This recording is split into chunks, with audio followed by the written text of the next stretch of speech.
اعوذ باللہ من الشیطان الرجیم بسم اللہ الرحمن الرحیم۔ آئیے سب سے پہلے سیشن کا آغاز قرآن کریم کی تلاوت کے ساتھ کرتے ہیں۔ بسم اللہ الرحمن الرحیم الحمد للہ الذی انزل على عبده الكتاب ولم يجعل له عوجا قيما لينذر بأسا شديدا من لدنه ويبشر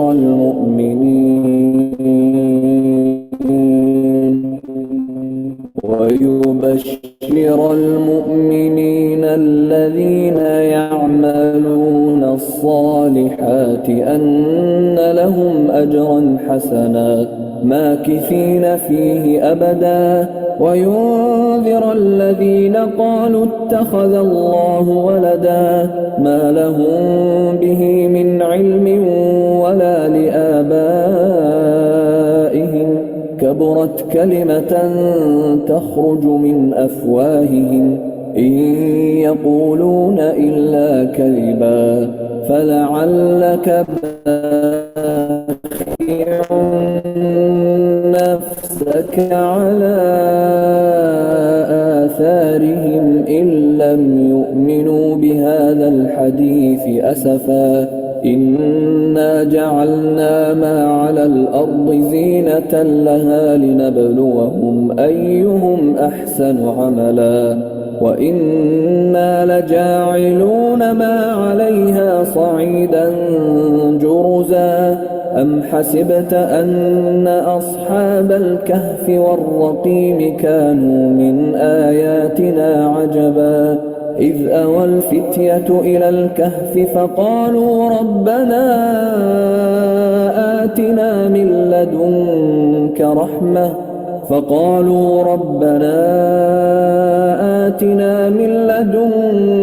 رحمة وهيئ لنا من أمرنا رشدا صدق اللہ العظیم۔ بسم اللہ الرحمن الرحیم۔ رب اشرح لي صدري ويسر لي أمري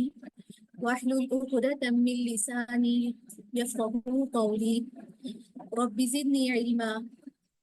رب زدنی علما رب زدنی علما۔ السلام علیکم ورحمۃ اللہ وبرکاتہ۔ انشاءاللہ امید ہے کہ تمام خیر و عافیت سے ہوں گے۔ سیشن شروع کرنے سے قبل ہم کل کے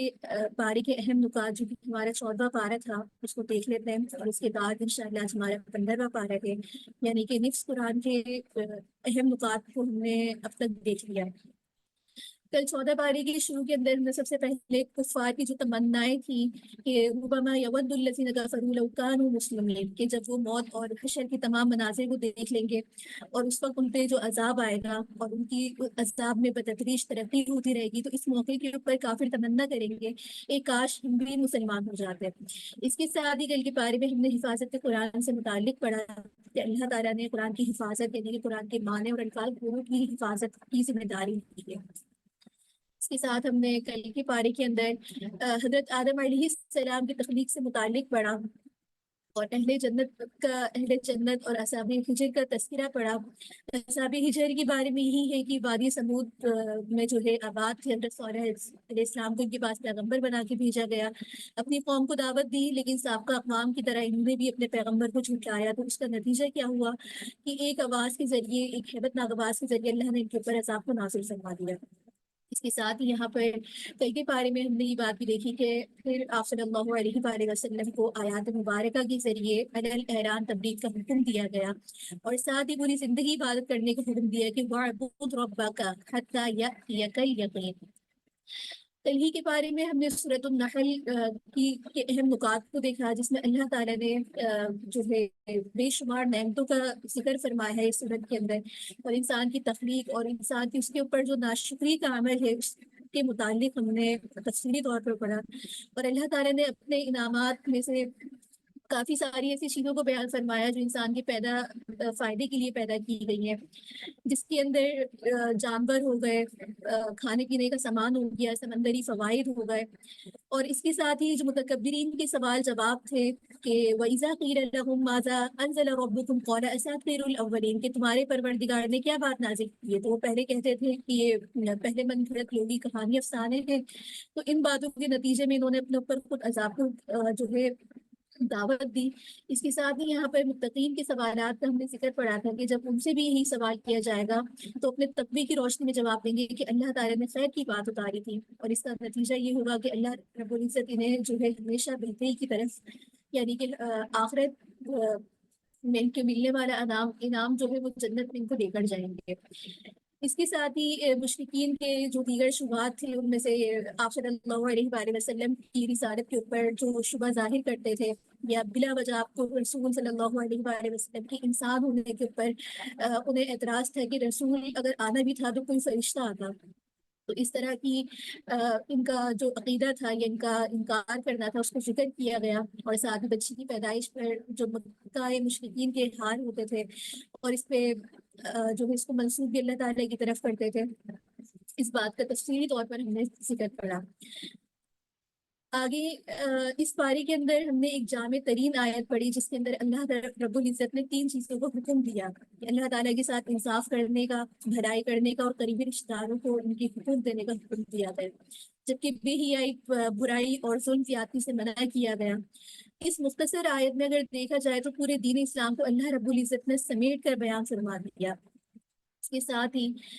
جو ہے کل کی ہی پارے کے اندر ہم نے یہ بات بھی پڑھی کہ دعوت دین کے طریقے ہم نے سیکھے کہ ادعو الی سبیل ربک بالحکمت والموعظۃ الحسنۃ وجادلہم باللتی ہی احسن۔ تو یہاں پر اللہ رب العزت نے دعوت دینے کے جو طریقے ہیں داعی کو بتائے ہیں کہ دلیل کے ساتھ بات کریں، فضائل اور ترغیب کے ساتھ بات کریں، اور اگر کوئی شبہات پیش کیے جائے تو ان کو اچھے انداز سے رد کیا جائے۔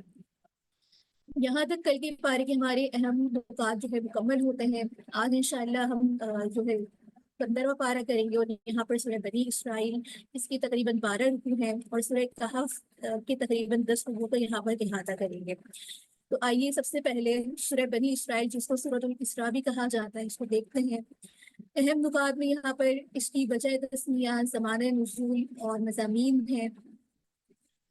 اس کے ساتھ ہی اگر دیکھا جائے تو اسراء کا جو معنی ہوتا ہے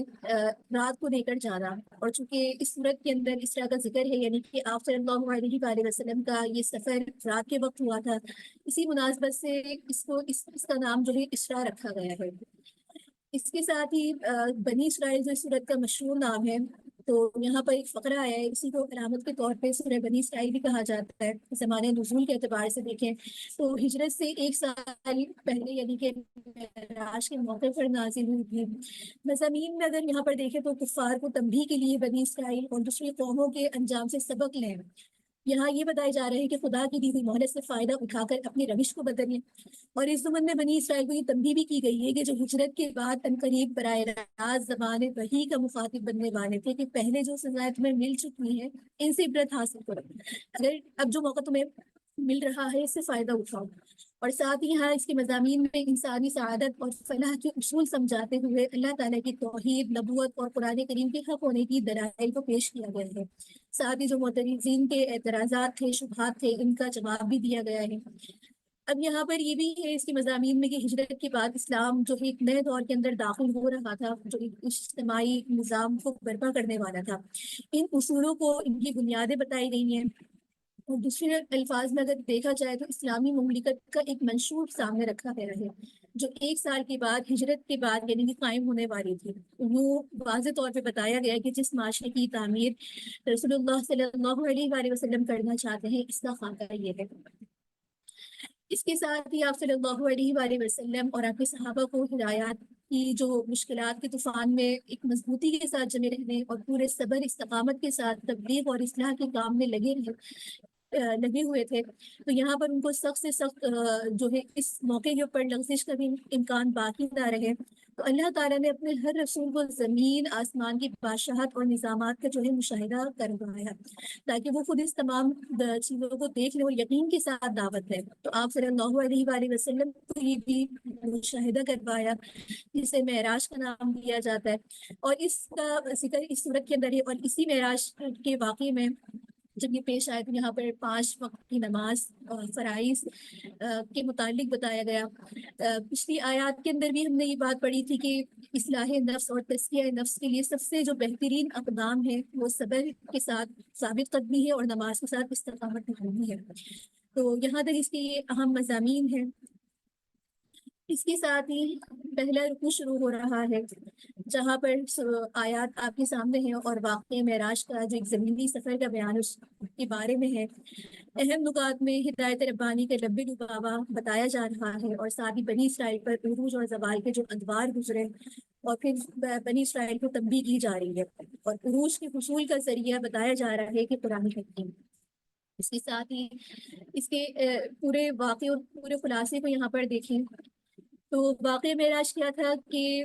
جو نبوت سے تقریباً 11ویں سال میں پیش آیا تھا، اور معراج کا سفر 2 حصوں کے اوپر مشتمل تھا، ایک مکہ مکرمہ سے بیت المقدس تک کا تھا، دوسرا بیت المقدس سے عرش معلیٰ تک کا تھا۔ مکہ مکرمہ سے بیت المقدس کے اس سفر کو اسرا کہتے ہیں، جس کا یہاں پر ذکر ہے، اور بیت المقدس سے عرش معلیٰ تک کے سفر کو معراج کہتے ہیں، جس کا ذکر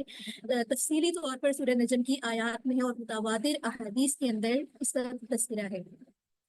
معراج آپ صلی اللہ علیہ وآلہ وسلم کا ایک خصوصی اور امتیازی معجزہ ہے، جو روحانی نہیں بلکہ جسمانی تھا، یعنی کہ حالت نوم میں نہیں تھا بلکہ بیداری کی حالت میں ہوا تھا، اور اس سفر میں آپ صلی اللہ علیہ وآلہ وسلم کو اللہ تعالیٰ کی زیارت بھی ہوئی تھی، اور آپ سے براہ راست بات ہم کلامی کا شرف بھی حاصل ہوا تھا۔ اسی سفر میں آپ کی امت پر 5 نمازیں فرض ہوئی تھی۔ اللہ تعالیٰ نے معراج سے واپسی پر 3 چیزیں بطور خاص نبی کریم صلی اللہ علیہ وآلہ وسلم کو ہدیہ عطا فرمائی تھی۔ سورۃ البقرہ کی آخری آیات، اور اس کے ساتھ ہی بھی فرمایا کہ جو شخص شرک نہ کرے، اگر کبیرہ گناہ بھی کر لے تو ایک وقت آئے گا کہ اللہ اس کو معاف کر دے گا۔ اور اس میں یہ بات یاد رکھی جائے، اگر وہ اپنے گناہ کو چھوڑ دے گا اور سچی توبہ کرے گا، یہ نہیں ہے کہ شرک نہ کرے اور گناہوں پہ گناہ کرتا رہے اور پھر اس کو چھوڑنے کا کوئی ارادہ نہ ہو، تو توبہ کرنے کے لیے بات ضروری ہے کہ اس گناہ پہ نادم بھی ہو، اور اس کو ہمیشہ چھوڑنے کا عہد بھی ہو، اور آئندہ نہ کرنے کا پختہ عزم بھی ہونا چاہیے۔ اس کے ساتھ ہی آپ صلی اللہ علیہ وآلہ وسلم کو پہلے جو ہے 50 نمازیں، اور اس کے بعد امت کی آسانی کے لیے 5 نمازیں جو ہے ہدیہ کر دی گئیں۔ تو یہ تمام اس طرح سے واقعہ تھا بنی جو ہے آپ صلی اللہ علیہ وآلہ وسلم کا معراج پر، جہاں پر آپ صلی اللہ علیہ وآلہ وسلم نے جو ہے تمام انبیاء علیہ السلام سے وہاں ملاقات بھی کی تھی، اور بتایا ہی جاتا ہے کہ آپ کو تمام دیگر آسمانوں کے اوپر بھی لے گئے تھے، اور آسمانوں میں بھی اوپر کی پرواز میں جب سدرۃ المنتہا پر پہنچ کر جبرائیل علیہ السلام رک گئے تھے، اور وہاں سے پھر آپ کو جو ہے فرمایا کہ آپ کا رب یہاں سے آپ کو لے کر گئے۔ تو یہ تمام مناظر آپ نے دیکھے، جنت دوزخ کے معاملات کو آپ نے براہ راست دیکھا، تو یہ ایک پورا واقعہ تھا۔ تو یہاں پر اس واقعے کا تذکرہ ہے، اس کے ساتھ ہی اگلی آیات کے اندر دیکھا جائے تو بنی اسرائیل کی اس واقعے کا بھی ذکر ہے، جو کچھ آیات میں ہے کہ یہ بڑے سرکشی کرتے ہیں، یعنی بڑی سرکشی کرتے ہوئے 2 مرتبہ زمین کے اندر فساد مچاؤ گے۔ یہاں پر فی الارض مرتین لتعلن علوا کبیرا کے تحت انہی واقعات کی طرف اشارہ ہے، اور یہی ہوا کہ دونوں مرتبہ اللہ تعالیٰ نے فرمایا کہ تمہاری تباہی ہوگی۔ پہلی مرتبہ جب انہوں نے حضرت موسیٰ علیہ السلام کی شریعت کی مخالفت کی اور انبیاء علیہ السلام کو ناحق قتل کیا، اور تورات کے اندر تحریف کی، اور شرک وغیرہ جیسے گناہوں کا ارتکاب کیا، تو ان کے اوپر بخت نصر کا حملہ ہوا۔ اس نے فلسطین میں بنی اسرائیل پر حملہ کیا، بیت المقدس کو تباہ کیا، اور یہودیوں کا قتل عام کیا۔ زندہ بچ جانے والوں کی تعداد بتائی جاتی ہے کہ تقریباً ہزاروں کی تھی، جن کو قیدی بنا کر یہ اپنے ساتھ جو ہے بابل لے گیا، وہاں پر تقریباً 70 سال تک ذلت اور غلامی کی زندگی بسر کرتے رہے۔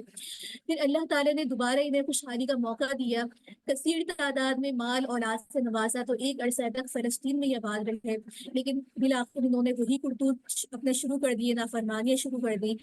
تو پھر دوبارہ حضرت عیسیٰ علیہ السلام کے زمانے میں یہودیوں کی سرکشی اور بدعمالیوں کی وجہ سے اللہ تعالیٰ نے ان پر طیطوس رومی کو مسلط کیا۔ اس نے بھی بخت نصر کی طرح انہیں نیست و نابود کر کے رکھ دیا اور بیت المقدس کو ویران کر دیا۔ یہاں پر یہی مخاطب ہے کہ وَإِنْ عُدْتُمْ عُدْنَا وَجَعَلْنَا جَهَنَّمَ لِلْكَافِرِينَ حَصِيرًا، آیت نمبر 8 ہے اس کی، کہ یہاں بھی یہودیوں کو مخاطب کر کے کہا گیا کہ اگر تم جو ہے نبی کریم صلی اللہ علیہ وآلہ وسلم کی مخالفت کی تو تمہارے ساتھ وہی سلوک کیا جائے گا جس طرح پہلے ہو چکا ہے۔ لیکن پھر بھی یہود اپنے کرتوت اور سرکشی سے باز نہیں آئے، تو پہلے مدینے سے خیبر نکالے گئے، پھر حضرت فاروق رضی اللہ تعالیٰ عنہ کے دور خلافت میں خیبر سے بھی نکال دیا گیا۔ یہاں پر یہ بات بھی بتائی جا رہی ہے کہ قرآن سیدھے سیدھے راستہ جو ہے ہدایت کرتا ہے کہ ان هذا القرآن يهدي للتي هي اقوم ويبشر المؤمنين الذين يعملون الصالحات، کہ قرآن کریم ایک جامع اور مانع کتاب ہے جو ایسے راستے کی طرف رہنمائی کرتی ہے جو بالکل سیدھا ہے۔ اس راستے کو یہاں پر اقوام کہا گیا ہے۔ اقوام ایسے راستے کو کہتے ہیں جو آسان ہو، محفوظ ہو اور منزل مقصود تک پہنچنے والا بھی ہو۔ تو قرآن کریم میں قرآن کریم کی صفات جو ہے ایسی ہیں جو انسان کو سیدھے راستے کی طرف پہنچاتی ہیں۔ تو اس رکوع کا یہ خلاصہ ہے۔ اور یہاں یہ بات کہ یہودیوں کی جتنی بھی اگر آپ پوری دنیا کے اندر دیکھیں کہ مسلمانوں کے خلاف جہاں بھی انہوں نے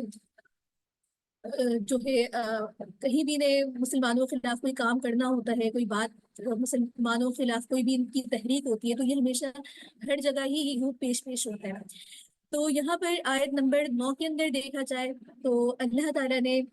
قرآن کریم کی عظمت اور توحید خداوندی اور نافرمانوں کے انجام کا ذکر فرمایا ہے، اور قبول اعمال کی 4 شرائط بتائی ہیں۔ پہلی شرط کیا ہے کہ نیت کا درست ہونا، بھرپور کوشش کرتے رہنا اور عمل کا شریعت اور سنت کے مطابق ہونا۔ اس کے ساتھ ہی چوتھی بات کیا ہے کہ ایمان اور یقین کی دولت سے مالا مال ہونا۔ یہ 4 اصولوں کو بنیاد بتا دیا۔ اس کے ساتھ ہی آگے دوسرا رکوع شروع ہو رہا ہے، اور دوسرے رکوع کی آیات آپ کے سامنے ہے، اور یہاں پر بتایا جا رہا ہے کہ اللہ تعالیٰ کے متعین شین یعنی کہ اللہ تعالیٰ سے جو ہے بھلائی طلب مانگو، اور یہاں پر اللہ تعالیٰ کی نعمتوں کا یعنی کہ لیل اور نہار اللہ تعالیٰ کی بہت بڑی نشانیاں ہیں، ان کا تذکرہ ہے، اور ساتھ ہی انسان کے نامہ اعمال اور قوموں پر جو عذاب اتمام حجت کے بعد آتا ہے، یعنی ایک ہی دم نہیں آ جاتا بلکہ پہلے اللہ تعالیٰ وہی اصول ہے، وہی سنت ہے کہ ان کو مہلت دی جاتی ہے، اس کے بعد جو ہے ان کے اوپر جو ہے پھر حجت تمام ہو جاتی ہے۔ اس کے ساتھ ہی بتایا جا رہا ہے کہ پہلے یہ طے کر لو کہ تم دنیا کے طلبگار ہو یا پھر آخرت کے طلبگار ہو۔ اس پورے رکوع کو خلاصتاً دیکھیں تو یہاں پر یہ بتایا جا رہا ہے کہ پہلے انسان کی ایک ذہنیت بتائی گئی ہے، وہ بہت جلد باز اور جلد باز ہی کرتا ہے، اور وہ یہ چاہتا ہے کہ اس کی خواہشات جو ہے فوری طور پہ پوری ہو جائے، حالانکہ جلد بازی اچھی چیز نہیں ہے۔ اور پھر بعض انعامات الہی کا تذکرہ کرتے ہوئے اللہ تعالیٰ کی راہ ہدایت کو اختیار کرنے کی تلقین کی گئی ہے، اور ساتھ میں یہ بتایا جا رہا ہے کہ ہر انسان کا جو نامہ اعمال اس کو سارے ریکارڈ اللہ تعالیٰ کے پاس محفوظ ہے، جو قیامت کے سامنے پیش ہوگا، اور انسان اپنے نامہ اعمال دیکھ کر اس کا خود احتساب کرے گا۔ اور ساتھ میں یہ اصول بتایا جا رہا ہے کہ ہر اس کے لیے مفید ہوگا یا پھر مضر ہوگا، دوسرے کے اعمال کی ذمہ داری اس پر نہیں ہے۔ اور ساتھ ہی یہاں پر یہ بتایا جا رہا ہے کہ سنت الہی یہ ہے کہ جب تک اتمام حجت نہ ہو، کوئی ہادی حق کا پیغام نہ پہنچے، اس وقت تک عذاب نہیں آتا۔ پھر یہاں پر یہ بتایا بھی جا رہا ہے کہ کسی بستی پر عذاب اس وقت آتا ہے جب اس کے خوشحال باشندے اترانے لگتے ہیں اور وہ بدکاریاں پھیلائی جاتی ہیں، اور دنیا پرستی کی مذمت کرتے ہوئے تعلیم دی جا رہی ہے کہ آخرت کے لیے سعی اور کوشش کرنی چاہیے۔ اس کے ساتھ ہی یہاں پر شرک سے بھی روکا گیا۔ اس کے ساتھ ہی آگے تیسرا رکوع ہے، اور تیسرے رکوع کے اہم نکات آپ کے سامنے ہیں۔ یہاں پر اللہ تعالیٰ کے بعد جو ہے حق والدین کا تذکرہ اس آیت میں بڑی خوبصورتی کے ساتھ فرمایا، اور حسن معاشرے سے متعلق چند اصول، چند احکامات بتائے جا رہے ہیں۔ اس آیت میں دیکھا جائے تو یہاں سب سے پہلے حقوق اللہ اور حقوق العباد کو اگر ہم دیکھیں کہ وَقَضَىٰ رَبُّكَ أَلَّا تَعْبُدُوا إِلَّا إِيَّاهُ وَبِالْوَالِدَيْنِ إِحْسَانًا، تو یہاں 2 چیزیں بیان کی گئی ہیں۔ پہلے حقوق اللہ ہے کہ اللہ کا حق تو یہ ہے کہ اللہ کے بندوں کی طرح خالص رہو اور ریا سے اپنے آپ کو پاک کر کے عبادت کرو، اور دوسرے والدین کے حقوق ہے کہ ان کو اف بھی نہیں کہنا۔ ماں باپ سے بڑا نقصان ہو بھی جائے تو زندگی والے نقصان پر آپ نے ان سے یہ نہیں کہنا کہ یہ آپ نے کیا کر دیا، یعنی کہ ڈانٹنا یا سخت الفاظ نہیں کہنے چاہیے، نرمی سے بات کرنی چاہیے، اور والدین کے لیے ہمیشہ اپنے بازوؤں کو بچھا کر رکھنے چاہیے، اور ساتھ ہی اللہ تعالیٰ سے دعا کرتے رہنا چاہیے والدین کے حق میں۔ اور یہاں پر اس رکوع کے اندر دیکھا جائے تو توحید کے بعد حسن معاشرت کی جو اصول ہے کہ والدین کے ساتھ حسن سلوک کا، اور ساتھ ہی قرابت مندوں، مسکینوں، مسافروں کی مدد کرنے کا، ان کے ساتھ حسن سلوک کرنے کا، فضول خرچی اور بخل دونوں کی ممانعت ہے، یعنی کہ اتنا بھی نہ ہو کہ انسان بالکل فضول خرچ کر رہا ہے، اس کو پتہ ہی نہیں ہے کہ کہاں کس مصرف میں کتنا خرچ کرنا ہے، اور ایسا بھی نہ ہو کہ جہاں خرچ کرنے کی ضرورت ہے وہاں پر وہ بالکل اپنے ہاتھوں کو تنگ کر دے۔ تو یہ اصول ہے، یہ اللہ تعالیٰ نے یہاں پر یہ اصول جہاں والدین کے بتائے، پہلے اپنے ساتھ یہ بتایا کہ شرک نہ کیا جائے، پھر والدین کی حسن سلوک کو بتایا، پھر عام رشتہ داروں کے ساتھ حقوق بتائے، پھر ضرورت مند لوگ جو سوال کرتے ہیں انہیں دینے کے لیے کچھ نہ ہو تو نرمی سے انہیں رخصت کر دو، ان کے ساتھ بھی اللہ تعالیٰ کا یہ حکم ہے کہ توہین امیز سلوک نہیں ہونا چاہیے۔ فرض کے اندر اسلام نے ہمیشہ ہر معاملے کے اندر اعتدال کا حکم دیا ہے، تو فرض کرنے کے اندر بھی یہی بات کا حکم ہے کہ انسان جو ہے اعتدال سے کام لے اور کنجوسی نہ کرے، اسراف نہ کرے، اور یہاں پر یہ بات بھی ہے کہ قتل مفلسی کے اندیشے سے اولاد کو قتل نہ کیا جائے، یعنی کہ اس کے اندر وہ بات بھی شامل ہو جاتی ہے کہ 4 ماہ سے زائد کا حمل گرانا بھی جو ہے اولاد کے قتل کے زمرے کے اندر آتا ہے۔ اسی طرح سے یہاں پر یہ حکم بھی ہے کہ زنا کاری سے بچو، نہ حق کسی کو جیتے جی قتل نہ کرو، یتیم کے مال کو ناجائز طریقے سے نہ کھاؤ، ناپ تول میں بددیانتی نہ کرو، بغیر تحقیق کے کسی بات پر عمل نہ کرو، کان، آنکھ اور دل کے مصرف کے بارے میں سوال ہوگا، زمین پر رکھ کے نہ چلو۔ تو یہ حسن معاشرت سے متعلق یہ اللہ تعالیٰ کے عظیم اصول بتائے گئے ہیں، اللہ تعالیٰ اس پر عمل پیرا ہونے کی توفیق عطا فرمائے۔ اس کے ساتھ ہی آگے چوتھا رکوع شروع ہو رہا ہے، اور اس رکوع کے اندر اللہ تعالیٰ کے حق، مال و جان اللہ تعالیٰ نے پہلے بتایا، پھر ساتھ ہی یہاں پر مال و جان، عزت آبرو کی تحفظ کے لیے ہدایات دی گئی ہے، اور ساتھ ہی بے سند باتوں سے اجتناب کرنے کا حکم دیتے ہوئے اللہ تعالیٰ بتا رہے ہیں کہ اللہ تعالیٰ کا ہر۔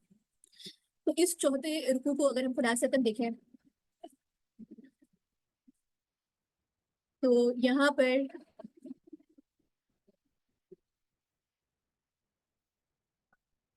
یہ بات فرمائی جا رہی ہے کہ پہلے تو رزق کی تنگی کے سبب سے جو ہے اولاد کو قتل کرنے کی ممانعت ہے کہ وَلَا تَقْتُلُوا أَوْلَادَكُمْ خَشْيَةَ إِمْلَاقٍ نَحْنُ نَرْزُقُهُمْ، کہ قتل اولاد کی جو شکل جو ہوتی ہے اس سے بھی ممانعت کی گئی ہے، اور پھر یہاں پر زنا کی ممانعت کی گئی ہے۔ یہاں پر دیکھا جائے تو انسانی جان کے احترام کا سبق دیتے ہوئے جو ہے نمال ہے، اس کی خبرگیری کی تعلیم ہے، یہ تمام وہ حسن معاشرے سے متعلق احکامات ہیں جن کے اوپر ہم نے تفصیلی طور پر پڑھا، اور اس آیت کے اندر بھی یہی بات بتائی جا رہی ہے۔ پھر یہاں پر ناپتول میں کمی بیشی کا جو مرض ہے اس سے روکا گیا، غرور تکبر والی تمام حرکات و شکناس سے روکا گیا، اور اس کے آخر میں شرک کی مذمت کرتے ہوئے اس کی برائی جو ہے بیان فرماتے ہوئے اس بات سے روکا گیا کہ انسان جو ہے کسی بھی معاملے میں برائی کو پھیلائے۔ یہاں پر دیکھا جائے تو اوامر اور نواہی کا بیان ہے، یعنی کہ دین کا خلاصہ 2 چیزوں میں ہے کہ اوامر اور نواہی، اوامر پر عمل کرنا، اور نواہی یعنی کہ جن کاموں کے کرنے سے منع کیا گیا ہے اس سے اجتناب کرنا۔ تو یہاں پر جو ہے مشرکین کی بری عادات تھی کہ وہ اپنی اولاد کو غربت کے خوف سے قتل کرتے تھے، اور انہیں سمجھایا گیا کہ روزی کے مالک تو ہم ہی ہیں، تمہیں بھی ہم روزی دیتے ہیں اور انہیں بھی ہم دیتے ہیں، تو پھر تم انہیں کیوں قتل کرتے ہو؟ اس کے علاوہ یہاں پر زنا، قتل، یتیم کا مال کھانے، تمام چیزوں سے یہاں پر اللہ رب العزت نے منع فرمایا۔ اس کے ساتھ ہی آگے 5واں رکوع ہے،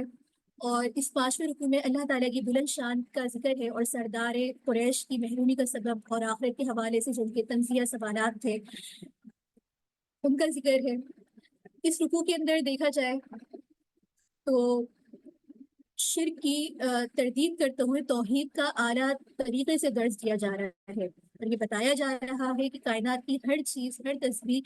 اللہ تعالیٰ کے لیے ہی ہے، اور خدا تعالیٰ کی وہ تسبیح کے اندر مشغول ہے۔ اب یہ بات ہے کہ انسان یہ بات نہیں سمجھتا، اور ساتھ یہاں بتایا جا رہا ہے کہ کس طریقے سے قرآن کی مخالفت کی جاتی ہے،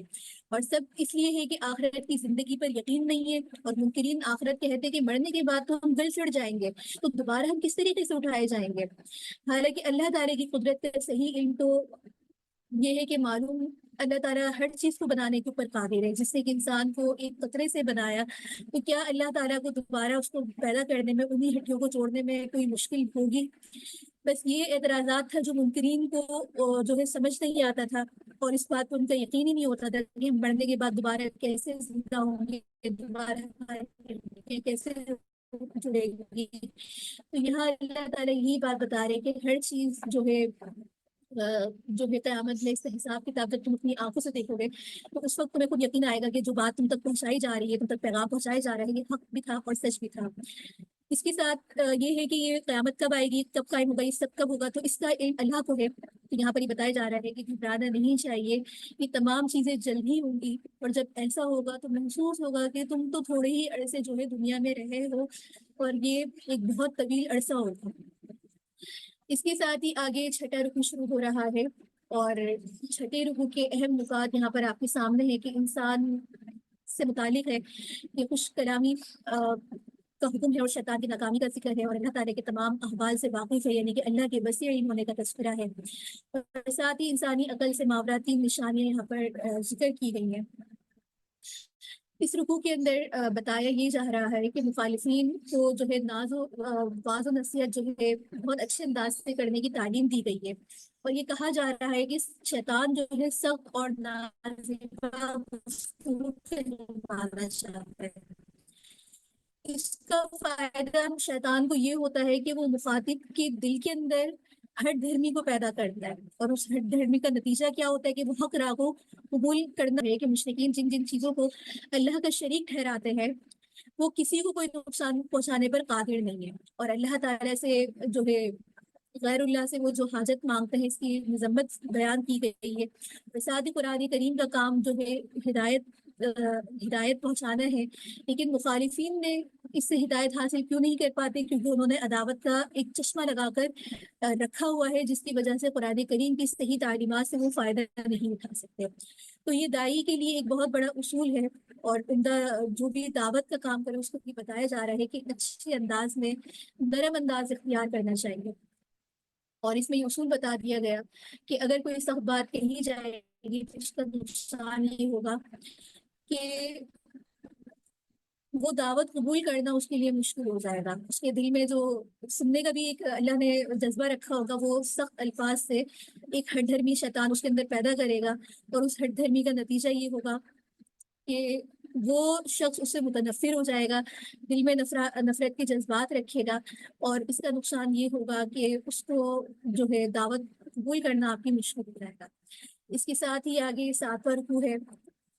اور ساتویں رکوع کے اہم نکات یہاں پر یہی بتائے جا رہے ہیں کہ ابلیس کی جو انسان سے دشمنی ہے اس کا تذکرہ ہے، پھر اللہ تعالیٰ نے اپنے احسانات کو بتایا، اور انسانوں کے اس معاملے میں جو اللہ تعالیٰ کے ساتھ ناشکری کا معاملہ ہے جس کو ہم نے سابقہ آیات میں بھی پڑھا، یہاں پر اللہ تعالیٰ نے انسان کو اشرف المخلوقات بنایا، اس کا دوبارہ تذکرہ بتاتے ہوئے مقصود یہی ہے کہ انسان جو ہے اس طرف غور کرے کہ اللہ نے اس کو کیا عظیم مقام عطا فرمایا، لیکن اس کے بالمقابل اس کا کیا انداز ہے۔ اس رکوع میں دیکھا جائے تو حضرت آدم علیہ السلام کی پیدائش اور فرشتوں کو سجدہ کرنے اور ابلیس کی جو سرکشی کا واقعہ ہے اس کو دوبارہ دہرایا گیا، اور یہ بتایا جا رہا ہے کہ شیطان کی جو مہلت ملی ہے اس سے وہ انسان کو گمراہ کرتا رہتا ہے، اس لیے اس کی فریب سے ہوشیار رہنے کی ضرورت ہے، اور یہ بتایا جا رہا ہے کہ توحید انسان کی فطرت کے اندر داخل ہے، شرک فطرت اور وجدان ضمیر کی آواز سے فرار ہو کر اختیار کی جاتی ہے، اور پھر یہاں پر انسان کی ناشکری کی عادت کو بتا کر عذاب سے ڈرایا گیا کہ، اور آخر میں یہ بتایا گیا کہ انسان جو ہے اشرف المخلوقات ہے، شرک کرنا اس کے منصب سے اس کو پست درجہ کر دیتا ہے، کہ اللہ نے اس کو منصب کیا دیا ہے، اللہ نے اس کو جو ہے رتبہ کیا دیا ہے، لیکن بجائے یہ کہ اس رب کا یہ شکر ادا کرے، اس رب کی عبادت کرے، اپنے ہی ہاتھوں سے بنائے ہوئے لوگوں کو اس نے معبود بنا لیا، اور ان کی عبادت کے اندر جو ہے یہ مشغول ہو گیا۔ اس کے ساتھ ہی آگے 8واں رکوع ہے، اور 8ویں رکوع کے نکات یہاں پر یہی ہے کہ جان بوجھ کر سرکشی کرنے والا روز قیامت اندھا ہوگا، اس کے ساتھ ہی کافروں کی جو نبی کریم صلی اللہ علیہ وآلہ وسلم سے دشمنی کو بتایا جا رہا ہے کہ نبی سے ان کی دشمنی نہیں ہے بلکہ قرآن سے ہے۔ اس کے ساتھ ہی مشرکین کے لیے دھمکی، اور یہ بتانا مقصود ہے کہ جو دھمکی ان کے بارے میں ہے، جو ان کو ڈرایا جا رہا ہے، یہ آخر کار سچ ہو کر رہے گا۔ تو سب سے پہلے تو اس رکوع کے اندر قیامت کا تذکرہ کرتے ہوئے بتایا گیا ہے کہ اس دن ہر امت اپنے امام کے ساتھ جواب دہی کے لیے بلائی جائے گی۔ ایماندار اور نیک عمل کرنے والوں کا ٹھکانہ، پھر کافروں کے منصوبوں پر ان پر پھانی پھیر دے جانے کا بیان ہے، اور آپ صلی اللہ علیہ وآلہ وسلم کا جو اللہ نے ان پر خصوصی فضل فرمایا، اس کی یاد دہانی کروائی گئی ہے۔ اور پھر یہ بتایا جا رہا ہے کہ جب کوئی قوم کسی نبی کو جھٹلاتی ہے اور ان کو طرح طرح کی اذیتیں دیتی ہے، ہجرت پر مجبور کرتی ہے، تو اس کا انجام کیا ہوتا ہے کہ بالآخر وہ ہلاک کر دیے جاتے ہیں۔ اسی طرح سے ہجرت نبوی کے واقعے کا تذکرہ اور اشارہ کرتے ہوئے بتایا جا رہا ہے کہ اب مکہ کے کافروں کا آخری وقت آن پہنچا ہے۔ چنانچہ یہی ہوا تھا کہ جب غزوہ بدر میں وہ نیست و نابود ہو گئے تھے، اور جو بچ بھی گئے تھے تو وہ فتح مکہ تک ایمان لانے کے اوپر مجبور ہو گئے تھے۔ اس کے ساتھ ہی آگے نواں رکوع ہے، اور اس رکوع کے اندر جو ہے 5 نمازوں کا حکم دیا جا رہا ہے۔ ہجرت غلبہ دین کا آغاز ہے، اور ساتھ ہی عروج اور زوال جو ہے قرآن سے وابستہ ہے۔ اور یہاں پر یہ بتانا مقصود ہے کہ حالات خیر اور شر انسانوں کی کیفیات، انسان کا یعنی کہ اس کے اندر عمل اور طریقہ کار کیا ہوتا ہے۔ تو یہاں پر اس رکوع میں 5 وقت کی نماز کا حکم کا بیان ہے، اور ساتھ ہی آپ صلی اللہ علیہ وآلہ وسلم کے لیے تہجد کی نماز کو مزید لازم کیا گیا، اور پھر آپ صلی اللہ علیہ وآلہ وسلم کو یہ خوشخبری دی گئی ہے کہ قیامت کے دن آپ کو مقام محمود پر فائز کیا جائے گا۔ اور مقام محمود سے مراد حضرت مفسرین ہمارے مراد یہ لیتے ہیں کہ قیامت کے دن مقام شفاعت کو مراد لیتا ہے۔ اور پھر یہاں پر قرآن کریم کی شفاعت اور اس کا شفا اور رحمت ہونے کا تذکرہ بتایا جا رہا ہے۔ اس کے ساتھ ہی آگے یہااں یہ بتانا بھی مقصود ہے اس پورے رکوع کے اندر دیکھا جائے کہ ہجرت کا جو ایک دور کا آغاز ہوا تھا، یعنی کہ نبی کریم صلی اللہ علیہ وآلہ وسلم کے دور کو اگر ہم دیکھیں، مکہ سے جب مدینہ ہجرت کر کے گئے، اگرچہ بڑے سخت حالات کا سامنا رہا، لیکن بالآخر اللہ تعالیٰ نے اس ہجرت کی برکت سے دین کو غلبہ دیا۔ اسی طرح سے یہاں پر یہ بات بھی ہے کہ جو عروج یا زوال کا ایک دور ہوتا ہے یا اس کی وابستگی ہوتی ہے، اس کا تعلق قرآن سے ہے۔ اس کا مطلب یہ ہے کہ قرآن کی تعلیمات کو اگر آپ نظر انداز کر دیں گے اور اس سے سبق نہیں لیں گے، سبق کیسے کہ سابقہ اقوام کے مختلف حالات بیان کیے گئے، ان کی نافرمانیوں کا تذکرہ کیا گیا۔ ان واقعات کا مقصد ہمیشہ قرآن کریم یہی بتا رہا ہے کہ ان سے نصیحت حاصل کرو، عبرت حاصل کرو، اور ان کے نقش قدم پر نہ چلو جن کی وجہ سے ان قوموں کو اللہ نے ان کے عروج کو زوال میں بدل دیا۔ تو لہٰذا جو قوم اس پہ عمل پیرا ہوگی، ان باتوں پر عمل کرے گی، اور جن باتوں سے روکا گیا اس پہ رکے گی، تو اللہ تعالیٰ اس کو عروج دے گا۔ اور جو اسی ڈھٹائی کے اوپر اپنے آپ کو رکھے گی، اسی روش کے اوپر اپنے آپ کو رکھے گی، تو وہ بھی اپنے زوال کو دعوت دے گی۔ اور یہاں پر انسان کا جو خیر یا شر کا جتنی بھی کیفیات ہوتی ہیں، اس کا تعلق انسان کی کیفیت کیا ہوتی ہے کہ اگر اس کو اچھا ملتا ہے، حالات اچھے کشیدہ ہوتے ہیں، تو اس کا شکر ادا کرتا ہے، اور حالات میں ذرا تنگی آتی ہے، کوئی بری مصیبت اس کو پہنچ جاتی ہے، کوئی تکلیف پہنچتی ہے، تو وہ فوراً ہی ناشکری کی طرف لوٹ پڑتا ہے۔ تو یہ انسان کی کچھ کیفیات ہیں۔ اس کے ساتھ ہی آگے 10واں رکوع شروع ہو رہا ہے، اور یہاں پر جو ہے روح سے متعلق سوال ہے، اور اس کا جواب بھی اللہ تعالیٰ نے خود ہی فرما دیا کہ اللہ ہی جانتا ہے۔ اور ساتھ ہی نبی کریم صلی اللہ، اس کے ساتھ ہی اس پورے رکوع کو دیکھیں تو اس رکوع میں پہلے تو یہ بتایا جا رہا ہے کہ روح امر رب ہے۔ پھر آپ صلی اللہ علیہ وآلہ وسلم پر اللہ تعالیٰ کے جو فضل اور کرم ہے، ان کا تذکرہ ہے، اور پھر تبلیغ ہے کہ اگر قرآن کریم اللہ کا کلام نہیں ہے تو سارے جنس اور انس کو اپنے ساتھ مدد میں شامل کر لو، اور قرآن جیسا کوئی قرآن بنا کے لے کر آؤ۔ پھر کفار کے ان مطالبات، ان معجزات کی یہاں پر تذکرہ ہے، جو کہتے تھے کہ اگر یہ پورے ہو جائے تو ہم ایمان لے کر آئیں گے۔ تو اس کے بعد انہیں یہی جواب دیا گیا کہ ان کا یہ جو طلب معجزہ کرنا ہے، یہ ان کے ایمان لانے کی وجہ سے نہیں ہے، انہیں ان کے متعلق اگر معجزہ عطا بھی کر دیں گے تو بھی ایمان لے کر نہیں آنے والے۔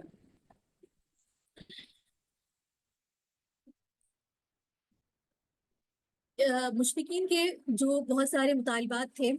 تو ان کے اندر سے ایک جس طرح یہاں پر آیت کے اندر بھی کہ وَقَالُوا لَن نُؤْمِنَ لَكَ حَتَّىٰ تَفْجُرَ لَنَا مِنَ الْأَرْضِ يَنبُوعًا،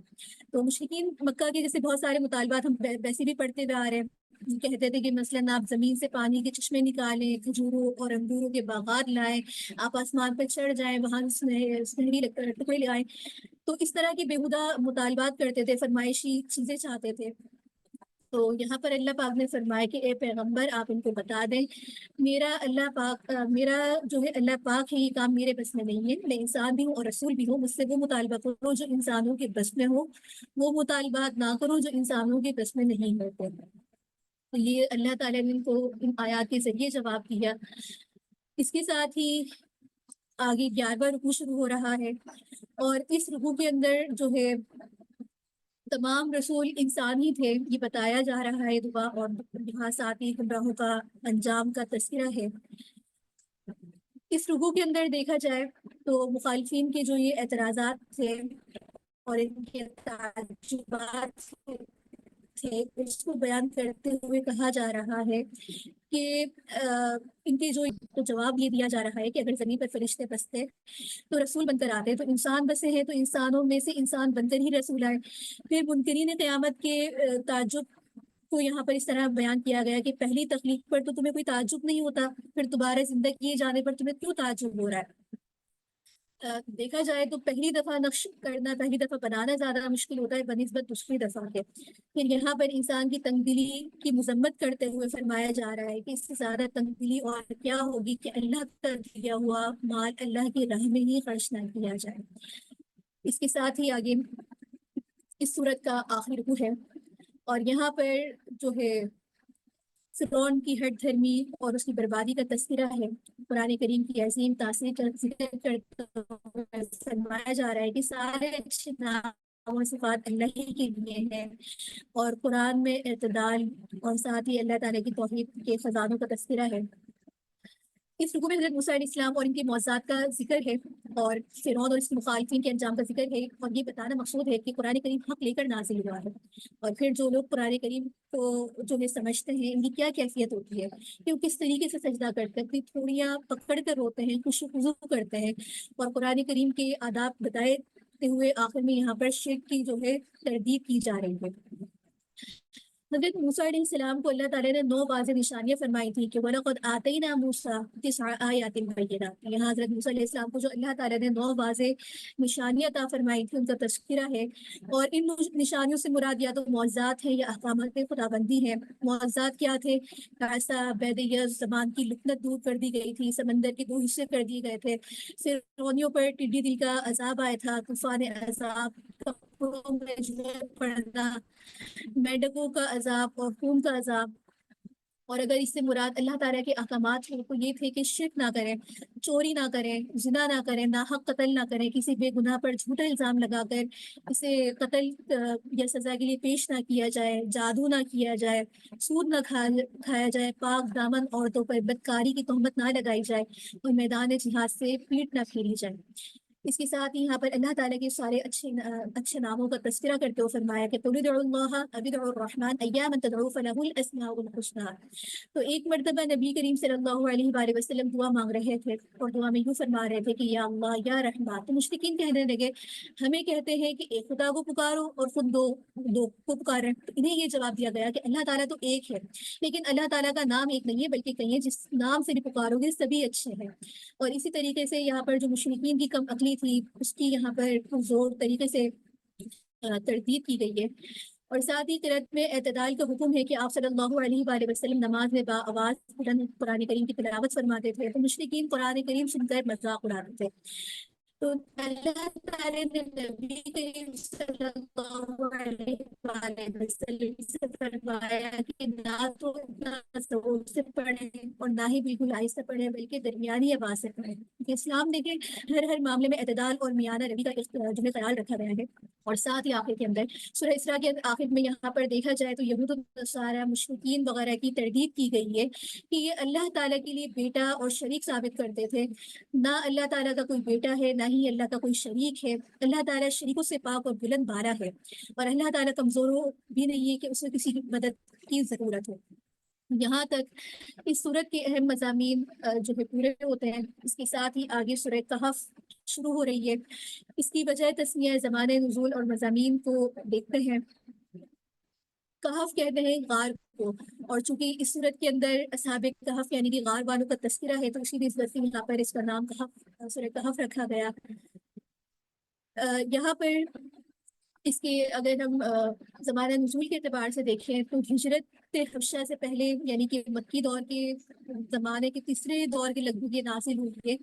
اور وہ وقت تھا جب مخالفین کی طرف سے سخت ظلم و ستم جاری تھا۔ مضامین کے اعتبار سے دیکھیں تو مشرکین مکہ کے 3 سوالات کے جواب جو ہے اس کے یہاں پر مشہور ہیں، اور وہ امتحان لینے کی غرض سے نبی کریم صلی اللہ علیہ وآلہ وسلم سے سوال کیے تھے کہ اصحاب کہف کون تھے، ذوالقرنین کا کیا قصہ تھا، قصہ خضر کی کیا حقیقت تھی۔ تو یہ تینوں قصے عیسائیوں اور یہودیوں کی تاریخ سے متعلق تھے، اور یہ سے مقصود یہ لینا چاہتے تھے کہ آپ کے پاس یہ باقی کوئی غیبی علم ہے یا نہیں ہے، تو ان کا مقصد آپ سے یہ جو ہے ٹیسٹ لینا تھا۔ اچھا، ان تمام واقعات سے یہ مقصود یہ ہے کہ مومنین کو سامان تسلی ہے، اور یہاں پر ان قصوں کے اندر اللہ تعالیٰ نے جگہ جگہ پہ بعض و نصیحت اور ان کے برے انجام سے ڈرایا، اور ان احکامات کو اللہ تعالیٰ نے بڑے خوش اسلوب انداز کے اندر یہاں پر بیان فرمایا۔ اچھا، یہاں پر ہم اس رکوع شروع ہو رہا ہے، لیکن پہلے رکوع کی آیات کو اگر ہم دیکھیں اور اصحاب کہف کا یہاں پر واقعہ بھی آئے گا، تو سب سے پہلے یہاں پر قرآن کریم کی عظیم عظمت کو بیان کیا جا رہا ہے۔ یہاں پر الحمد سے شروع ہونے والی قرآن کریم میں کل 5 صورتیں ہیں، جس میں سے ایک سورہ کہف بھی ہے، اور یہاں پر اصحاب کہف کا واقعہ اجمالی طور پر ذکر ہے، لیکن اس واقعے کو ہم بہت زیادہ تفصیل کے اندر نہیں جائیں گے، بلکہ اس کے اہم نکات کو یا خلاصتاً اس واقعے کو اگر ہم دیکھیں تو یہاں پر اصحاب کا قصہ پہلے ہم دیکھتے ہیں کہ کیا ہے۔ یہاں پر مقصود یہ تھا کہ ایک ظالم اور مشرک بادشاہ دقیانوش کے زمانے میں چند نوجوان جو تھے توحید کے قائل تھے، اور بادشاہ نے بہت پریشان کرتا تھا۔ ان کو طلب کیا تو یہ نوجوان اپنے ایمان بچانے کے لیے غار کے اندر چھپ گئے، تو اللہ تعالیٰ نے انہیں گہری نیند کو سلا دیا، اور اس غار میں تقریباً 309 سال بتایا جاتا ہے کہ سوتے رہے۔ اللہ تعالیٰ نے ان کی بدن کو اپنی قدرت سے صحیح سالم رکھا۔ 309 سال کے بعد بھی جب یہ بیدار ہوئے تو انہیں بھوک محسوس ہوئی۔ ایک کو بھیجا کہ جاؤ کھانا لے کر آؤ، مگر احتیاط سے جانا، کہیں ایسا نہ ہو کہ پتہ چل جائے۔ جب دکاندار کو وہ سکہ پیش کیا گیا تو اس نے وہ دیکھ کر حیران رہ گیا، یہ تو بہت پرانا سکہ ہے۔ پھر آہستہ آہستہ سب کو پتہ چل گیا کہ یہ تو بہت قدیم زمانے کے ہیں، اور اس زمانے میں جب تک یہ پہنچے تو دقیانوس جو اس وقت کا ظالم بادشاہ تھا مر کھپ گیا تھا، اور اس کی جگہ ایک دوسرا بادشاہ جو ہے وہاں پر حکومت کرتا تھا جو توحید پرست تھا۔ اس نے اصحاب کہف کا بڑا اعزاز اور اکرام کیا۔ جب ان نوجوانوں کا انتقال ہوا تو بادشاہ نے ان کی یادگار میں ایک مسجد بنا دی۔ اچھا، اس آیت کے اندر اصحاب کہف اور اصحاب رقیم کا ذکر ہے کہ ام حسبت ان اصحاب الکہف والرقیم کانوا من آیاتنا عجبا۔ تو اصحاب کہف کا واقعہ بھی عجیب ہے، لیکن قرآن کریم میں اس کے علاوہ بھی عجیب ترین واقعات ہیں۔ ان کو اصحاب کہف بھی کہا اور اصحاب رقیم بھی کہا ہے۔ کہف تو اس نسبت سے کہا ہے کہ یہ غار والے تھے، اور رقیم تختی کو کہتے ہیں، جس غار میں بعد میں انہوں نے وفات پا گئے تھے۔ تو مسلمان بادشاہ نے پہاڑ تختے لگا دی تھی کہ فلاں فلاں ولی وفات پا گئے ہیں جو اس غار میں موجود تھے۔ اسی نسبت سے اللہ تعالیٰ جو ہے قرآن کریم میں ان کو اصحاب رقیم کہا گیا ہے۔ اس کے ساتھ ہی اس پورے رکوع کو اگر ہم دیکھیں تو یہاں پر پہلے قرآن کریم کے نزول کے غرض و غایت بتاتے ہوئے ایمان لانے والوں کو بشارت دی گئی ہے، اور پھر شرک کی مذمت کرتے ہوئے آپ صلی اللہ علیہ وآلہ وسلم کے دل کی اس طرف کو بتایا گیا جو لوگوں کے لیے ہدایت کے لیے آپ کے قلب مبارک میں موجود تھی۔ اور یہاں پر وہی قصہ ہے کہ کس طرح جو ہے یہ غار والے ایک عرصے دراز تک سوتے رہے، اور اسی واقعے کی جو ہے کڑی آگے رکوع کے اندر چلے گی، جو کہ سورت کا دوسرا رکوع ہے۔ تو اصحاب کہف کے شرک کے خلاف اعلان بغاوت، پھر اللہ تعالیٰ کی جانب سے اصحاب کہف کی جو حفاظت ہوئی تھی اس کا تذکرہ ہے۔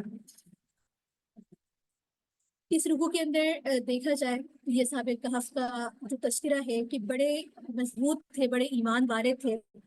اور اتنا ایمان تھا کہ جب سو کر بھی اٹھے تو سب سے پہلے اپنے رب کو یاد کیا، اپنے ایمان کے قرار کیا کہ اللہ تعالیٰ نے انہیں اس غار میں پناہ دی جس سے طلوع کے وقت آفتاب کی کرنیں جو ہے داخل ہوتی تھی اور غروب کے وقت بھی۔ یہاں اس آیت کے اندر اگر ہم دیکھیں تو یہ غار کی ایک خاصیت بتائی جا رہی ہے کہ وہ غار ایسی تھی کہ جب سورج نکلتا تھا تو دھوپ دائیں جانب سے ہوتی تھی اور جب غروب ہوتا تھا تو بائیں جانب سے ہوتی تھی، یعنی یہ غار کا نقشہ اس طرح تھا کہ براہ راست دھوپ ان پر نہیں پڑتی تھی، غار کھلی ہوئی تھی، ہوا آتی جاتی تھی لیکن براہ راست ان کے جسم پر دھوپ نہیں پڑتی تھی، اسی وجہ سے اللہ تعالیٰ نے ان کے جسموں کو دھوپ سے بچاتے ہوئے ہوا کا سلسلہ بھی رہا، ان کا تاکہ سانس بھی نہ پھٹے، یعنی کہ پورا اللہ تعالیٰ کی یہاں پر ایک قدرت ایک نظام ہے کہ کس طرح اللہ نے ان کو محفوظ اور معمول رکھا۔ اسی سلسلے کی آگے کڑی اس تیسرے رکوع کے اندر ہے، اور یہاں پر بھی اصحاب کہف کے بارے میں یہی ہے کہ 300 برس کے بعد ان کی جو بیداری تھی، پھر اصحاب کہف کی جو ہے اس طریقے سے بادشاہ نے ان کو ویلکم کیا، اور پھر بتانا یہاں پر مقصود یہ ہے کہ اہمیت تعداد کی نہیں ہے بلکہ حاصل ہونے والے اسباب کی ہے۔ اس پورے رکوع کے اندر دیکھا جائے تو اصحاب کہف کی ایک حالت بتائی گئی کہ وہ سوتے رہتے تھے، کروٹیں لیتے تھے، دیکھنے والے انہیں جاگتا ہوا سمجھتے ہیں۔ پھر ان کے اس رکوع کے اندر ان کے کتے کا بھی ذکر ہے کہ وہ غار کے بہانے پر ان دونوں کے بازو کھڑا ہوا بیٹھا ہوا ہوتا تھا، یہ ان کی حفاظت کے لیے تھا۔ یہاں پر یہ تمام واقعات کے بعد یہ بتانا مقصود ہے کہ لوگوں نے ان کے بارے میں بڑے بڑے اختلاف کیے ہیں، ان کی تعداد کے بارے میں کوئی کچھ کہتا ہے کہ یہ کتنے تھے، کوئی کہتا ہے کہ 8 تھے، کوئی کہتا ہے 7 ہے، تو اصل یہاں پر تعداد تو اللہ ہی کو معلوم ہے۔ مقصد یہ ہے کہ اس قصے میں جو جہاد اور ہجرت اور اللہ کے گھر بار،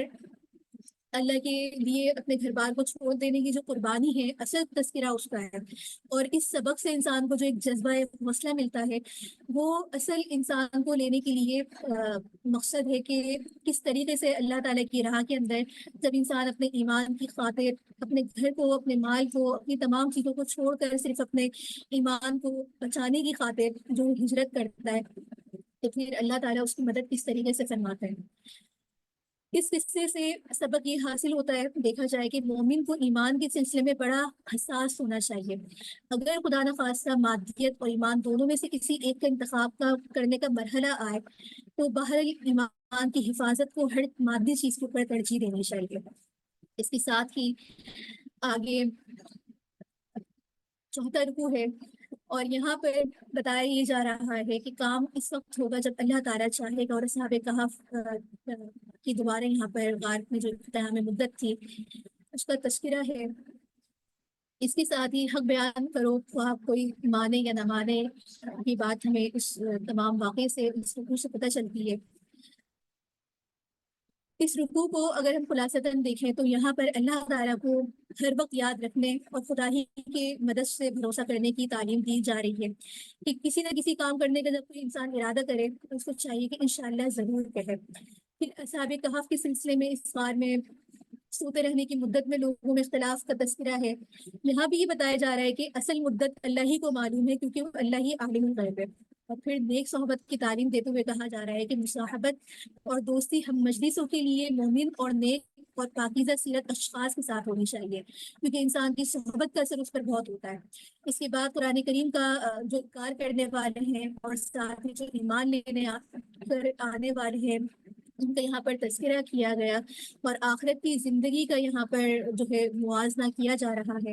اور آگے سلسلے میں اللہ رب العزت جو ہے مثالوں کی ذریعے بات سمجھائیں گے۔ 5واں رکوع ہے، اور یہاں پر دنیا داری کے مغالطوں کا تذکرہ ہے اور ان کی اصلاح ہے، اور ساتھ ہی دنیا داری میں اگر غرق ہو جاتا ہے انسان تو پھر اس کا عبرتناک انجام کا یہاں پر بتایا جا رہا ہے۔ تو اس رکوع کے اندر بھی 2 ایسے آدمیوں کا ذکر ہے جن میں سے ایک تو بہت ہی صاحب ثروت تھا لیکن مغرور تھا، اور اس کے ساتھ مغروریت کے اس درجے پر آ گیا تھا کہ قیامت کا منکر ہو گیا تھا۔ اس کے بالمقابل دوسرا مسلمان تھا اور بہت ہی عاجز تھا، غریب تھا، لیکن مغرور اور غرور کرنے کی بجائے وہ اللہ تعالیٰ کے انعامات کی شکر ادا کرتا تھا۔ تو وہ جو صاحب ثروت شخص تھا، اس کے مغرور ہونے کی وجہ سے اللہ تعالیٰ کے جو اس کو انعامات تھے اس کے ناشکری کے سبب اس کی ساری کیفیت تباہ ہو گئی، جبکہ جو مسلمان تھا مسلمان اس کو نصیحت کرتا رہتا لیکن وہ اس کی نصیحت پر کام نہیں دھرتا۔ تو یہ پورا واقعہ قرآن کریم میں بہت ہی تفصیل کے ساتھ بتایا گیا، اور ان کا جو ان دونوں کے درمیان ایک جو مکالمہ ہوا تھا اس کو بتایا، اور پھر آخر میں ان کے انجام کا تذکرہ ہے، کیونکہ وہی بات کہ اللہ تعالیٰ قرآن کریم میں جب بھی کوئی واقعہ ذکر فرماتے ہیں تو آخر میں اس کا انجام ضرور بتاتے ہیں کہ اس سے نصیحت کیسے حاصل کرنی، اس سے اصل مقصد کیا ہے۔ اس کے ساتھ ہی اللہ تعالیٰ مزید جو ہے ایک اور مثال کے ذریعے آگے چھٹا رکوع ہے، اور یہاں پر بھی ایک اور مثال دے رہے ہیں، اور جس میں دنیا کی جو حقیقت ہے اس کو واضح فرما رہے ہیں، اور ساتھ ہی قیامت کا جو ایک منظر ہوگا اس کی یہاں پر ایک منظر کشی کی گئی ہے۔ مثال کیا ہے کہ جس طرح پانی کی تری رہتی ہے، سبزہ اس سے پھیلتا پھولتا ہے، اسی طرح انسان کی مال و دولت اور اولاد بھی زندگی میں چند دن اس کے ساتھ رہتے ہیں، مگر جہاں زندگی ختم ہوتی ہے تو یہ سب چیزیں انسان سے جدا ہو جاتی ہیں، اور پھر یہ بتایا جا رہا ہے کہ حقیقت میں ہمیشہ کی جو زندگی ہے، وہ انسان کے کام آنے والی جو چیز ہے وہ اس کی مال و دولت یا اولاد وغیرہ نہیں ہے، بلکہ اعمال ہے۔ کہ قیامت کے دن کا یہ نقشہ کھینچا گیا کہ کس طریقے سے پہاڑ سے سرک جائیں گے، زمین پھل جائے گی، اور سارے انسان اکٹھے کیے جائیں گے، ان کے نام اعمال انہیں ملیں گے۔ اس وقت انسان کہے گا کہ ہائے بدبختی اس کتاب کی جو میں نے اس کو نہ مانا اور اس کو چھوڑ دیا۔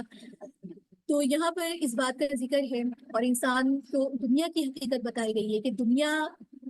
میں جو اللہ تعالیٰ نے مال و دولت دیا ہے، اس کا مقصد کیا ہے، اس کو صرف ایک ضرورت کے تحت استعمال کیا جائے، اور یہ اللہ رب العزت نے یہاں گوشتا ہے اپنی یہی بات ہے کہ اولاد اور مال و دولت کو اللہ تعالیٰ نے جو ہے زینت الحیات الدنیا، زینت الحیات دنیا فرمایا۔ یہ دنیا میں ایک مقصد ضرور ہے، لیکن یہ کل دنیا نہیں ہے۔ اس کے ساتھ ہی یہاں پر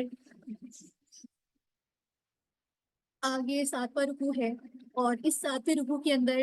اس واقعے کے بعد دوبارہ جو ہے شیطان کی پیروی کرنے والوں کا برا انجام کا تذکرہ ہے۔ اس رکوع کے اندر دیکھا جائے تو یہاں پر دوبارہ تخلیق آدم اور ملائکہ کی سجدہ کرنے، اور اس کے ساتھ ہی جو ابلیس نے غرور اور انکار کیا تھا اس کا تذکرہ ہے۔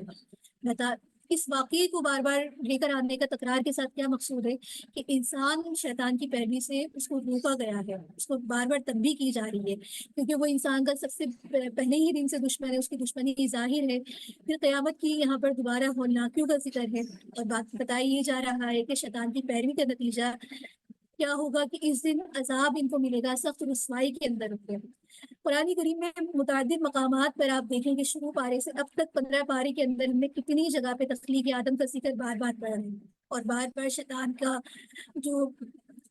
ایک اس کا مشن تھا، اس کی دشمنی تھی، اس کو واضح طور پہ بتائے جا رہے ہیں۔ اس کا مقصد یہ ہے کہ انسان جس مقصد کے لیے اللہ نے اس کو مبعوث فرمایا، وہ اپنے مقصد پر اپنی نگاہ رکھے، اپنے مقصد کو کے تحت چلے، نہ کہ اس مقصد پر جس مقصد کے لیے شیطان نے اللہ سے مدد مانگی ہے۔ اسی بات کو آگے رکوع کے اندر جو ہے جاری رکھتے ہوئے 8واں رکوع ہے، اور یہاں پر انسانوں کی اکثریت کے بارے میں بتایا جا رہا ہے کہ انسان کی اکثریت جو ہے بڑی ہٹ دھرم ہے، جھگڑالو ہے، اور سب سے بڑا ظالم کون ہے یہاں پر یہ بتایا جا رہا ہے۔ دیکھا جائے تو پہلے تو یہ بتایا گیا کہ ایک دن کی طرح یہ بات جو ہے ذہن نشیں ہے کہ جو لوگ باوجود ہدایت کو اختیار نہیں کرتے، یعنی کہ ان کو اختیار میں ہے، سمجھ میں بھی آتا ہے کہ اللہ تعالیٰ کی طرف سے کیا حکم ہے، اور اپنے رب سے معافی بھی نہیں مانگتے، تو پھر ان کا انجام کیا ہوگا کہ گزشتہ قوموں کی طرح ملیہ میٹ ہو جائیں گے۔ اور پھر یہاں پر اللہ تعالیٰ کی اس رحمت کا ذکر ہے کہ اللہ نے ان کو مہلت دے رکھی ہے، جس کے سامنے ہدایت پیش کی جاتی ہے وہ منہ پھیر لیتے ہیں، اللہ تعالیٰ ہدایت حاصل کرنے کی پھر کیا کرتا ہے، ان سے صلاحیت چھین لیتا ہے۔ کیونکہ یہ بات ہم نے سابقہ آیات کے اندر بھی پڑھی کہ جو ہدایت کو قبول کرنا چاہتا ہے تو اللہ تعالیٰ پھر اس کو سیدھا کشادہ کر دیتا ہے، اور جب باوجود اپنے کانوں کو بند کر لیتا ہے، اپنی آنکھوں کو بند کر لیتا ہے، اور اپنے دل کو جانتے ہوئے بھی اس کی طرف لے کر نہیں آتا، تو اللہ بھی اس سے آہستہ آہستہ یہ صلاحیت سلب کر لیتا ہے۔ اور پھر ساتھ ہی قیامت کے دن اپنے نفس پر ظلم کرنے والوں کا انجام ہے، اس کا ذکر ہے۔ ظلم یہی ہے کہ انسان اپنی ہدایت کو جانتے بوجھتے، عقل بوجھتے رکھتے ہوئے اپنی روش کو صحیح نہ کرے، اور اسی روش کے اوپر لگا رہے جس سے اللہ رب العزت نے اس کو جو ہے منع فرمایا۔ اس کے ساتھ ہی آگے 9واں رکوع ہے، اور اس رکوع کے اندر بہت ہی تفصیلی طور پر حضرت موسیٰ علیہ السلام کا حضرت خضر علیہ السلام سے جو ملاقات تھی، ایک سفر تھا، اس کا تذکرہ ہے۔ اور اس واقعے کا حاصل جو ہے دیکھا جائے اس کا قصہ کیا تھا، اس کو ہم تھوڑا سا مختصر دیکھ لیتے ہیں کہ حضرت موسیٰ علیہ السلام سے ایک مرتبہ کسی نے پوچھا کہ اس روئے زمین پر سب سے بڑا عالم کون ہے، تو موسیٰ علیہ السلام نے فرما دیا کہ میں، اپنا فرما دیا، اور یہ دیکھا جائے تو ان کا یہ کہنا اس وقت کے مطابق بھی تھا، کیونکہ کوئی بھی نبی جو ہوتا ہے وہ اس وقت سب سے زیادہ علم والا ہوتا ہے بقیہ اپنی قوم سے، لیکن اللہ تعالیٰ کو یہ بات پسند نہیں آئی، بلکہ اللہ تعالیٰ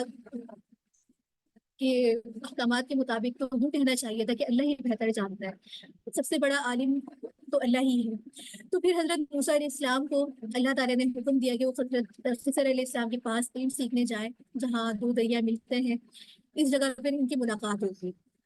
پھر جو مقام بتایا گیا وہاں پر حضرت خضر علیہ السلام سے ملاقات ہوئی، حضرت موسیٰ علیہ السلام سے ملاقات نے جو ہے اپنی غرض کو بیان کیا۔ حضرت خضر علیہ السلام نے فرمایا کہ میں جو بھی کام کروں گا مجھ سے اس کے متعلق نہ پوچھنا جب تک میں اس کو تمہیں نہ بتا دوں۔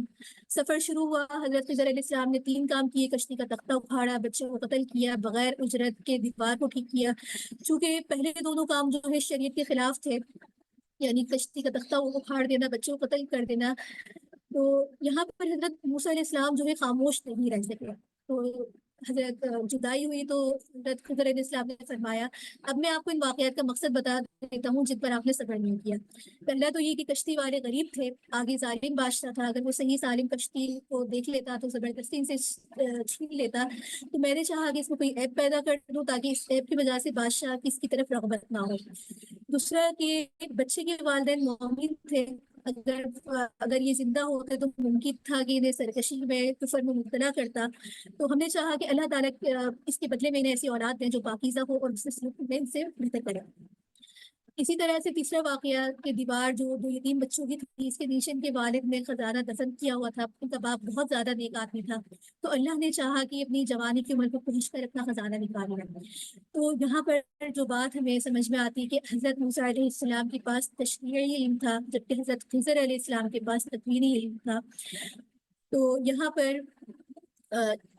پورا واقعہ اور پوری ملاقات کا مقصد یہ ہے، اور یہ سبق بتانے میں مقصود ہے کہ علم الغیب یا زیادہ علم ہونے کی جو صفت ہے وہ صرف اللہ کے لیے خاص ہے۔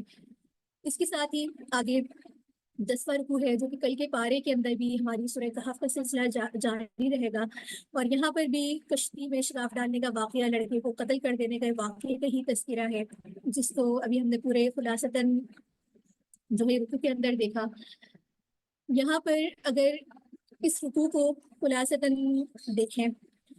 تو یہ پورا واقعہ ہوا، اور اس واقعے سے جو ہمیں ایک سبق حاصل کلام ملتا ہے ہمیں اس کی طرف آنا چاہیے، جیسے کہ یہاں پر پہلے اصحاب کہف کا واقعہ پڑھا، اصحاب کہف کے واقعے کے بعد پھر اللہ تعالیٰ نے اس پارے کے اندر حضرت خضر، حضرت موسیٰ علیہ السلام کی جو ہے واقعے کو تذکرہ فرمایا۔ پھر یہاں پر اللہ رب العزت نے 3 مثالیں ذکر فرمائی ہیں، اور ان تینوں مثالوں کا بتانے کا مقصد یہی تھا۔ ایک تو غرور تکبر کی وجہ سے جو شیطان نے حضرت آدم علیہ السلام کو سجدہ نہیں کیا، دوسری اللہ تعالیٰ نے زمین کی جو ہے حقیقت کو بتایا، دنیا کی حقیقت کو بتایا، اور تیسرا اس شخص کے بارے میں جس کو اللہ تعالیٰ نے بڑا مال و دولت عطا فرمایا تھا۔ تو یہ تمام واقعات سے سمجھانا انسان کو یہ مقصود ہے کہ کبھی بھی فخر اور گھمنڈ میں مبتلا نہ ہو، اور اللہ تعالیٰ کی حکمتوں کے سامنے منطق سے لڑائی نہ کرے، بلکہ اللہ تعالیٰ کی بندگی کا تقاضا یہی ہے کہ وہ اس کو تسلیم کرے، اس میں حجت بازی اور انکار سے کام نہ لے۔ اسی کے ساتھ ہی ہمارے آج کے پارے کے جو اہم نکات ہیں وہ پورے ہوتے ہیں۔ یہاں تک اگر آپ میں سے کسی کا کوئی سوال ہے تو آپ لوگ ضرور کر سکتے ہیں۔ آخر دعوانا ان الحمد للہ رب العالمین۔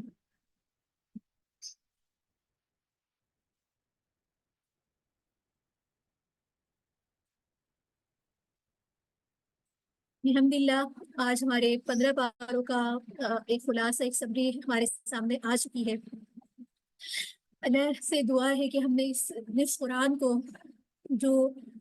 بہت ہی سیدھا سیدھا نکات ہم نے سمجھنے کی ایک کوشش کی ہے، ایک راستہ اختیار کیا، ایک تعلق بنانے کی کوشش کی ہے، تو اللہ رب العزت ہمارا وہ تعلق جو ہے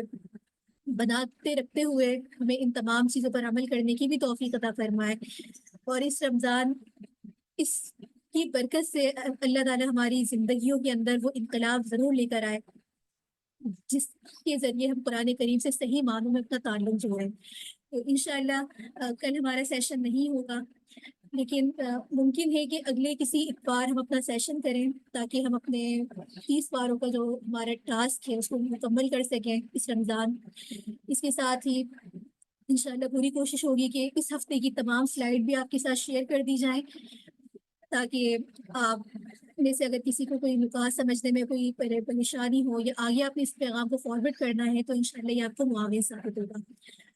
اس کے ساتھ ہی اگر آپ کا کوئی سوال ہے وہ آپ یہاں پہ لکھ کے بھیج سکتی ہیں۔ ہمارے پاس تقریباً 1 منٹ ہے۔